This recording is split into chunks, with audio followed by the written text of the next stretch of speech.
Hello friends, welcome to my YouTube channel. तो हम कर रहे हैं एस्टेट के previous year question paper computer science PGT के। तो हमारा 2016 का क्वेश्चन पेपर चल रहा है। नेक्स्ट क्वेश्चन है the wrapping of data and function into a single unit is called. कि आपके पास प्रोग्राम है, उसमें क्या है, एक तो आपके डाटा मेंबर्स हैं और दूसरे आपके मेंबर फंक्शन।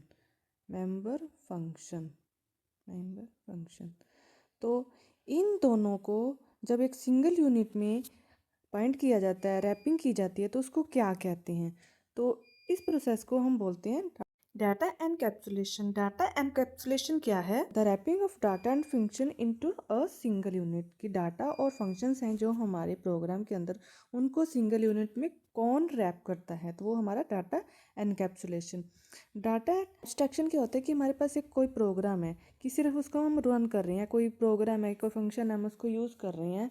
तो जो भी उसकी इंटरनल इम्प्लीमेंटेशन है उससे हमें कोई लेना देना नहीं है, सिर्फ हमें उसकी एक्सटर्नल से या एक्सटर्नल जो भी उसकी इम्प्लीमेंटेशन है, सिर्फ वही उसी से हमें फ़र्क पड़ना चाहिए। जैसे कि हम अपना रिमोट यूज़ करते हैं, रिमोट में क्या है कि सिर्फ हम अपने इसको सिर्फ बटन का यूज़ करते हैं without knowing the internal implementation of the remote. तो ये क्या होती है, हमारी डाटा एब्स्ट्रैक्शन होती है। नेक्स्ट क्वेश्चन है the number of rose in a relation is called. कि हमारे पास कोई टेबल है, उसमें नंबर ऑफ रोज है, उनको क्या कहते हैं?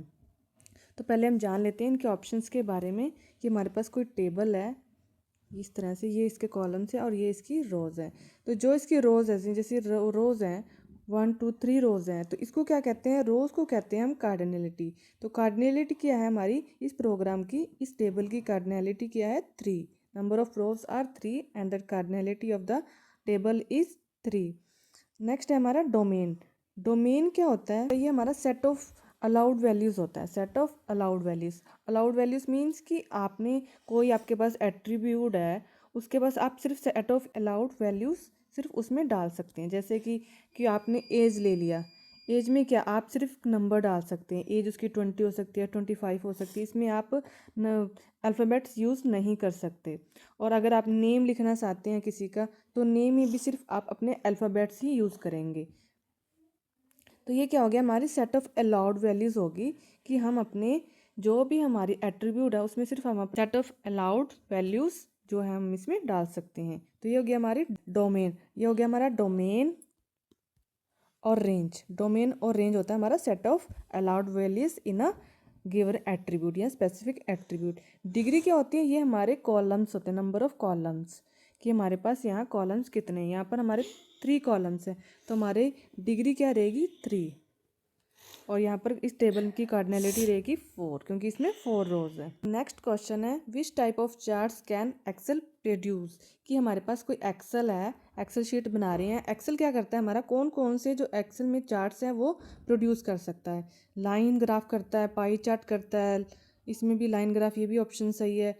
बार चार्ट भी करता है, लाइन ग्राफ भी करता है और पाई चार्ट भी करता है। बार चार्ट, लाइन ग्राफ, इसमें सारे ऑप्शंस इसी क्वेश्चन में, इसी ऑप्शन में दे रखे हैं जितने भी है।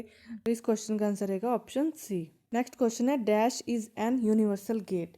यूनिवर्सल गेट क्या होते हैं कि जिसका यूज़ करके हम कोई भी एक्सप्रेशन क्रिएट कर सकते हैं। कोई भी एक्सप्रेशन, जैसे कि हमने कोई एंड का भी बनाना है, कोई भी, और जैसे हमें कोई गिवन एक्सप्रेशन है कि इस टेबल को यूज़ करके हम कोई भी एक्सप्रेशन यूज़ कर सकते हैं। तो हमारे पास यूनिवर्सल गेट कौन से? एक तो हमारा नोर है और एक हमारा नैंड है। ये हमारे दोनों यूनिवर्सल गेट हैं। इन दोनों गेट्स को यूज़ करके हम कोई भी अपना एक्सप्रेशन XYZ कोई भी क्रिएट कर सकते हैं। नेक्स्ट क्वेश्चन है which feature you use to replace state codes with the smart codes with while typing. कि हम टाइपिंग कर रहे हैं, हमारे पास स्टेट कोड्स आ रहे हैं, अगर इसको हम ऑटोमेटिकली स्मार्ट कोड्स में कन्वर्ट करना चाहते हैं तो इससे क्या होगा? तो ये कौन से ऑप्शन से होगा? तो ये होगा हमारा ऑटो फॉर्मेट से।